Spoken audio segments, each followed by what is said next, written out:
আজকে আমরা ভোলা গ্র্যান্ডপাটা পড়ে শেষ করব। তাহলে এর আগের ঘটনা হচ্ছিল যে ভোলা গ্র্যান্ডপা তার হচ্ছে নাতি তার সাথে গেছিল একটা অনুষ্ঠানে, সেখানে গিয়ে সে বুঝতেই পারেনি কখন তার নাতি তার হাত থেকে ছাড়া হয়ে গেছে। এরপর আমরা পড়ব আই রিমেম্বার। আই মানে আমি, রিমেম্বার মানে মনে করি, মানে মনে করতে পারি। এখানে লেখক বলেছেন অ্যানাদার, অ্যানাদার মানে অন্য একটি। তার মানে আগের ঘটনাটা কী ছিল, যে ভোলা গ্র্যান্ডপা একদিন তার নাতিকে নিয়ে একটা ফেস্টিভ্যালে গেছিলো এবং আসার সময় সে যে কখন তার হাত ছেড়ে গেছিলো সে বুঝতে পারে না। এটা সত্যি একটা ফানি ইনসিডেন্ট। অ্যানাদার মানে আরেকটি ফানি মানে মজাদার ইনসিডেন্ট মানে ঘটনা অ্যাবাউট ভোলা গ্র্যান্ডপা। কার কার সম্পর্কে? Bhola grandpa related by my father. এবং সেই ঘটনাতে আমার বাবা যুক্ত ছিল, মানে আমার বাবা যুক্ত ছিল। ইট হ্যাড বিন মানে এটা ছিল, আর রেনি ডে, রেনি আফটারনুন। ইট মানে এটা, হ্যাড বিন মানে ছিল, আর রেনি আফটারনুন, রেনি মানে একটা বৃষ্টি শিখত বিকালবেলা। ভোলা গ্র্যান্ডপা, ভোলা ঠাকুরদা, ওয়াইল্ড উইথ এক্সাইটমেন্ট। আচ্ছা, এক্সাইটমেন্ট মানে আমরা জানি উত্তেজনা। ওয়াইল্ড, ওয়াইল্ড মানে কোনো জিনিসকে বন্য, বন্য মানে বনের কোনো জিনিস। আমরা জানি যে বনের যে জিনিস হয় তাদের যে বৃদ্ধিকে আমরা নিয়ন্ত্রণ করতে পারি না, তাই তো? তাহলে ওয়াইল্ড এই সেন্সে ব্যবহার, কী সেন্সে ব্যবহার হবে? ওয়াইল্ড মানে প্রচণ্ড, প্রচণ্ড উত্তেজিত হয়ে। টোল্ড মানে বলেছিল। মাই ফাদার, মাই ফাদার মানে আমার বাবাকে। অ্যান্ড এবং হিজ ফ্রেন্ড, হিজ ফ্রেন্ড মানে তার বন্ধুদেরকে। কার বন্ধুদেরকে? লেখকের বাবার বন্ধুদেরকে। দ্যাট মানে যে, হি হ্যাড সিন মানে সে দেখেছে এই গ্যাং অফ পাইরেটস। পাইরেটস মানে জলদস্যু। তাহলে ডেকোইটস মানে আমরা বলি ডাকাত, পাইরেটস মানে জলদস্যু। গ্যাং, তাহলে গ্যাংটা হচ্ছে একটা কালেকটিভ নাউন্স। এর আগের পাতাতে আমরা পড়েছিলাম ট্রুপ অফ মাঙ্কি, তো ট্রুপটা হচ্ছে একটা কালেকটিভ নাউন মানে বাঁদরের দল। সেরকম গ্যাং অফ পাইরেটস মানে হচ্ছে একদল জলদস্যু। জলদস্যু মানে যারা জলে চুরি করে বেড়ায়। দে ওয়ার বারিং, দে ওয়ার বারিং এটা হচ্ছে কোন টেন্স? Past continuous tense. তার মানে যদি বলতাম দে বারি মানে তারা কবর দিয়েছিল, দে ওয়ার বারিং মানে তারা কবর দিচ্ছিল এ লার্জ বক্স মানে একটা বড় বাক্সকে। লার্জ মানে বড়, বৃহৎ। আন্ডার, আন্ডার মানে নিচে। One of the sand dunes, আচ্ছা স্যান্ড ডিউন্স মানে হচ্ছে, ডিউন মানে হলো বালিয়াড়ি। সে বালি অনেক জমা হয়ে হয়ে বালিয়াড়ি হয় না, স্যান্ড ডুনস মানে বালিয়াড়িতে। তাহলে তারা দেখলো যে ওই যে জলদস্যুরা তারা একটা বালিয়াড়ির নিচে একটা বড় বাক্সকে কবর দিচ্ছিল, মানে ঢেকে রাখছিল। অন দ্য সিসোর, কোথায়? সিসোর মানে হচ্ছে সমুদ্র সৈকতে। বাই আওয়ার ভিলেজ মানে আমাদের গ্রামের। অ্যাট ওয়ান্স তৎক্ষণাৎ, ফাদার মানে বাবা, অ্যান্ড হিজ ফ্রেন্ড তার বন্ধুরা, স্টার্টেড মানে শুরু করেছে, লুকিং ফর। লুক ফর হচ্ছে একটা হচ্ছে ফ্রেজাল ভার্ব। লুক ফর মানে কোনো কিছু খোঁজা বা তদন্ত করা। For the hidden treasure. তাহলে তার ভোলা গ্র্যান্ডপা তার বাবাকে কি বলেছে, যে একদিন আমি দেখেছি যে একদল এই গ্যাং অফ পাইরেটস কী করেছে, যে একটা বড় বাক্সকে বালিয়াড়ির নিচে কবর দিয়েছে। যখনই এরা শুনেছে তখন বলছে ঠিক আছে। তাহলে তারা হিডেন ট্রেজার, হিডেন মানে লুকানো, ট্রেজার মানে সম্পদ খুঁজতে লাগলো।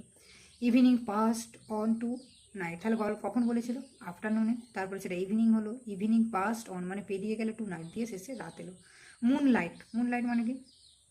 চাঁদের আলো। কেম মানে এসেছিল, in through the clouds, clouds মানে মেঘের মধ্যে। কেন মেঘের মধ্যে? কারণ যেই দিন ঘটনাটা বলেছিল সেই দিন ছিল রেনি আফটারনুন। তাহলে রেনি আফটারনুন মানে সেইখানে কি ছিল? প্রচুর মেঘ ছিল। এবং রাত্রেবেলা আমরা সাধারণত জানি যখন এরকম বৃষ্টি মুখর কোনো দিন হয় সেই দিন কিন্তু সাধারণত চাঁদ দেখা যায় না, কারণ আকাশ মেঘে ঢাকা থাকে। কিন্তু যখন সন্ধে পেরিয়ে যখন রাত হয়েছিল তখন চাঁদের আলো মেঘের যে মধ্য দিয়ে এসেছিল। এ প্যাক অফ জ্যাকেলস, আবার আমরা একটা জিনিস দেখবো, এ প্যাক, প্যাক মানে হলো একদল, জ্যাকেল, জ্যাকেল মানে খ্যাকশিয়াল। তাহলে আমরা জানি যে এটা হচ্ছে একটা collective noun. Were howling, howling মানে ডাকছিল। তার মানে আমরা ইংরেজিতে যদি জানি যে প্রত্যেকটা জীবের একটা আলাদা আলাদা ডাক আছে। যেমন কুকুরের ডাককে বলা হয় বার্ক, ঘোড়ার ডাককে বলা হয় নেই, সেরকম এই প্যাক অফ জ্যাকেলস আর জ্যাকেলের ডাককে বলা হয় হাউলিং। তাহলে দেখলে যে একদল জ্যাকেল মানে খ্যাকশিয়াল কী করছিল? ডাকছিল। ইট ওয়াজ এটা ছিল ফার্স্ট মিড নাইট। তাহলে মিড নাইট মানে কি? মধ্যরাত্রি। মধ্যরাত্রি মানে কি? রাত 12টা। ইট ওয়াজ ফার্স্ট মিড নাইট মানে রাত্রি 12টার পর। At this point of time এই সময়, at this point of time মানে রাত্রি 12টার পর, ভোলা গ্র্যান্ডপা মানে ভোলা ঠাকুরদা কনফেসড, কনফেসড মানে স্বীকার করলো বা প্রকাশ করলো বা বললো, দ্যাট মানে যে, দেয়ার ওয়াজ নো রিয়েল ট্রেজার। তাহলে সে নো রিয়েল ট্রেজার কি বললো? দেয়ার ওয়াজ নো রিয়েল ট্রেজার, যে সেখানে আসলে কোনো সম্পদ নেই। মানে একটা জিনিস ভাবো, যে মনোজ দাস মানে ওর বাবা ভোলা গ্র্যান্ডপা একদিন ওর বাবাকে বললো যে আমি দেখেছি একদল দলদস্যু কী করছে, একটা বড় বাক্সকে বালিয়াড়ির নিচে কী করছে, মানে কবর দিচ্ছে। তারপর ওরা খোঁজাখুঁজি করতে শুরু করেছে। তাহলে বিকালে ওদেরকে বলেছে, ওরা খুঁজেছে সন্ধ্যাবেলা, সন্ধ্যা হয়ে যেতে রাত হয়ে গেছে। রাতের পরে চাঁদের আলো এসছে মাঝরাত। মাঝরাতের পরে সে কী বলেছে, যে ওইটা কোনো আসল সম্পদ ছিলই না। ইট ওয়াজ অল আ ড্রিম, কী বলছে? এটা ছিল আসলে একটা স্বপ্ন। হুইচ মানে যেটা, he had during his mid day nap.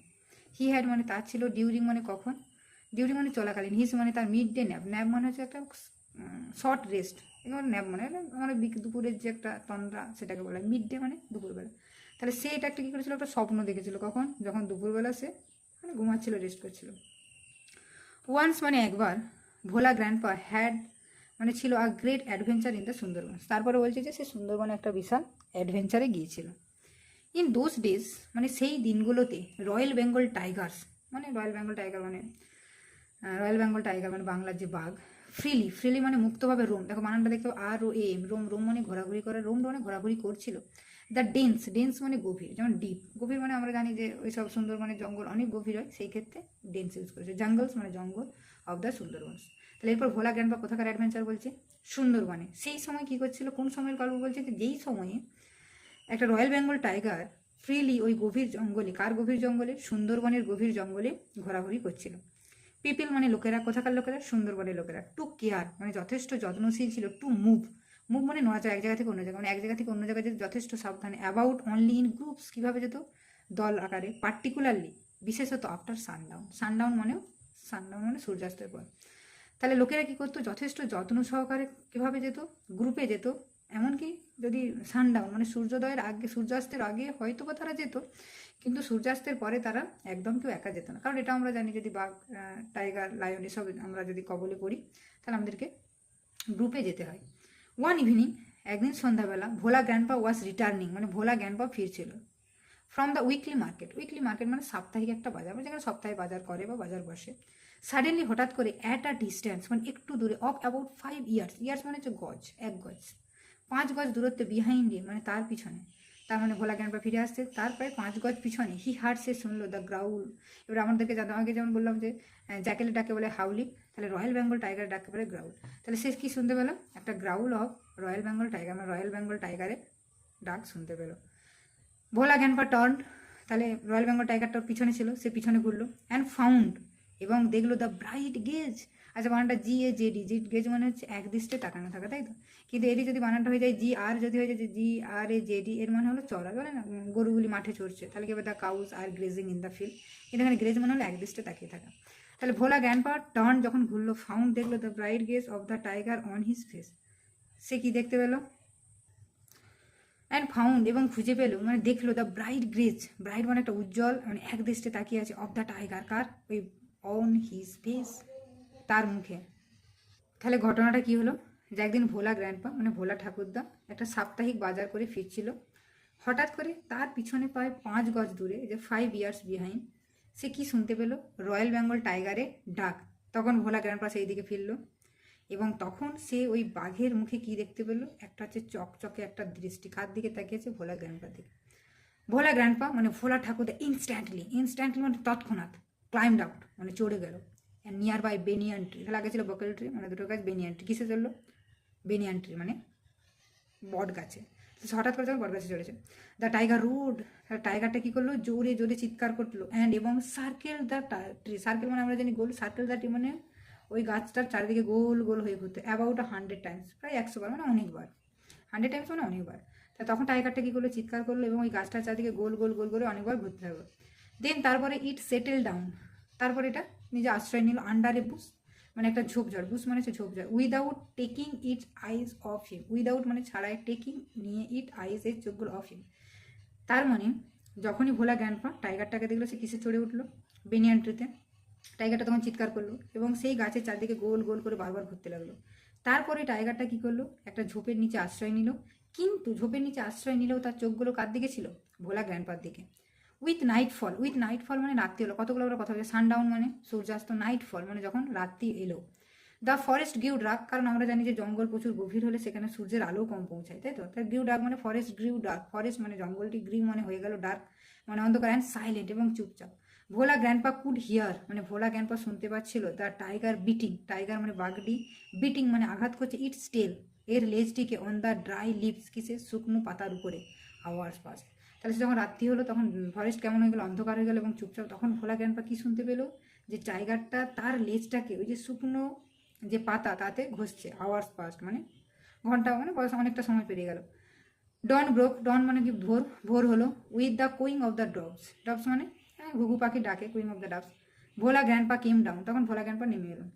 দেয়ার ওয়াজ মানে সেখানে ছিল আ গ্রুপ অফ মেন, মানে একদল লোক অন এ মাউন্ট, মাউন্ট মানে একটা ডিবিতে, আর লিটিল অ্যাওয়ে মানে তার দূরে একটা ডিবি ছিল, একটু দূরে, সেখানে ডিবিতে কতগুলো লোক ছিল। ভোলা গ্র্যান্ডপা ক্লাইম দ্য মাউন্ট, মানে ভোলা গ্র্যান্ডপা ওই মাউন্ট মানে ওই ঢিবিটাকে পেরিয়ে এলো। অ্যান্ড এবং রিকোয়েস্টেড দ্য ফার্স্ট ম্যান, তাহলে ওখানে অনেকগুলো মানুষ ছিল, তাদের মধ্যে যে প্রথম মানুষটা তাকে রিকোয়েস্ট করলো কি, he saw for some water.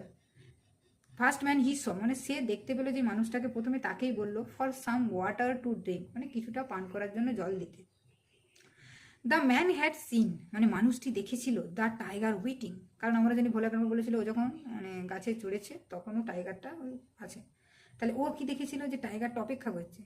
He was much বিউইল্ডার্ড, বিউইল্ডার মানে হতবুদ্ধি। তাহলে আমি যদি দেখি যে আমি গাছে চড়ে আছি এবং নিচে একটা টাইগার আমার জন্য অপেক্ষা করে এসেছে, আমি সেখানটা হেঁটে পেরিয়ে এলাম, আর একজন দেখলে তার অবাকই লাগবে।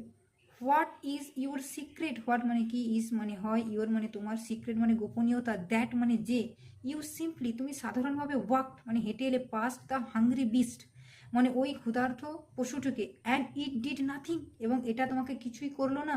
ও বলছে এটা তোমার মধ্যে কি এমন রহস্য আছে যে তুমি ওই ওকে চলে এলে কিন্তু ওই পশুটা তোমার কিছুই করলো না। হি আক্সড সে জিজ্ঞাসা করলো ভোলা গ্র্যান্ডপা, ভোলা ঠাকুরদাকে।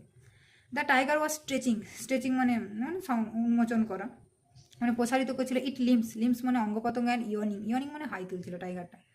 দেন তখন ভোলা গ্র্যান্ডপা রিমেম্বার, কিন্তু ভোলা গ্র্যান্ডপা যে রাতে গাছে উঠেছিল তারপরে সে নেমেছে, যে টাইগারটা বসে আছে তার মধ্যে কিন্তু ওই জিনিসগুলোর খেয়ালই নেই, ও সাধারণভাবে চলে আসছে। কিন্তু যখন ওকে বললো যে তুমি কিভাবে এলে, তখন ও যখন তাকাচ্ছে তখন কি দেখছে যে টাইগারটা তার শরীরগুলো মানে প্রসারিত করছে, হাই তুলছে। তখন ভোলা গ্র্যান্ডপা মনে পড়লো কি আগের রাতে বাঘটার কথা, অ্যান্ড লুকড অ্যাট ইট এবং তার দিকে তাকালো, কার দিকে, বাঘটার দিকে। Bhola grandpa almost lost his senses, almost মানে প্রায়, লস্ট মানে হারিয়ে ফেললো, হিজ সেন্সেস মানে তার সাধারণ সচেতনতা, ইন ফিয়ার কিসে, ভয়ে, তার মানে সে ভয়ে প্রায় অজ্ঞান হওয়ার জোগাড়। হি র্যান ব্যাক হোম, সে বাড়ি ফিরে গেল। হাফ আ সেঞ্চুরি লেটার, তাহলে সেঞ্চুরি মানে জানি আমরা 100 বছরকে সেঞ্চুরি বলে, হাফ আ সেঞ্চুরি লেটার মানে প্রায় 50 বছর বাদ, ভোলা গ্র্যান্ডপা মানে ভোলা ঠাকুরদা লেফট আস, লেফট মানে চলে গেলেন, আস মানে আমাদেরকে ছেড়ে চলে গেলেন, ফর এভার মানে চিরদিনের জন্য, চিরদিনের জন্য যেন আমার মারা গেলেন। মারা যাওয়ার অনেক কথা আছে। ওয়ান মর্নিং একদিন সকালবেলা, অ্যাট দ্য এজ অফ 95, তাহলে ভোলা গ্র্যান্ডপা কত বছর বয়সে মারা গেছিল, 95 বছর বয়সে।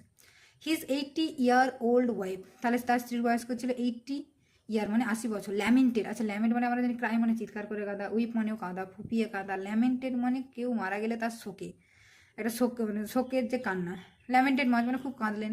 সি সেড উইথ এ সাই, সাই মানে দীর্ঘ নিঃশ্বাস, এই যে দীর্ঘ নিঃশ্বাস হয় না, তাহলে দীর্ঘ নিঃশ্বাস ফেলে বললেন, the old man, old man বলতে এখানে কে, ভোলা গ্র্যান্ডপা, মাস্ট হ্যাভ ফরগেটেন নিশ্চয়ই ভুলে গেছে টু ব্রিথ মানে নিঃশ্বাস দিতে।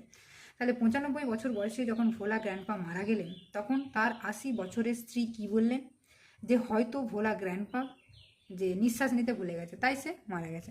তাহলে এই গল্পটা হচ্ছে খুব সুন্দর, ভোলা গ্র্যান্ডপা, কারণ আমরা এর আগেও ভোলা গ্র্যান্ডপাটা আমি প্রথমে পড়েছি, আজকে পুরোটা পড়লাম। তো এখানে কতগুলো ইনসিডেন্ট ছিল, এখানে একটা সেকেন্ড ইনসিডেন্ট ছিল যে ভোলা গ্র্যান্ডপা একদিন মিড ডে ন্যাপে সে কী করেছিল, একটা স্বপ্ন দেখেছিল, কী স্বপ্ন, যে একদল জলদস্যু কী করছে, যে একদল জলদস্যু একটা বড় বাক্সকে ইয়ে করছে। তো আজকে এখানেই থাক, আজকে আমরা ভোলা গ্র্যান্ডপা শেষ করলাম, এবং পরে এই বিষয়টা নিয়ে যত রকমের প্রশ্ন হয়, যত রকমের জিনিস হয়, সেই জিনিস নিয়ে আমরা আলোচনা করব। তাই সকলকে ধন্যবাদ, থ্যাংক ইউ সো মাচ।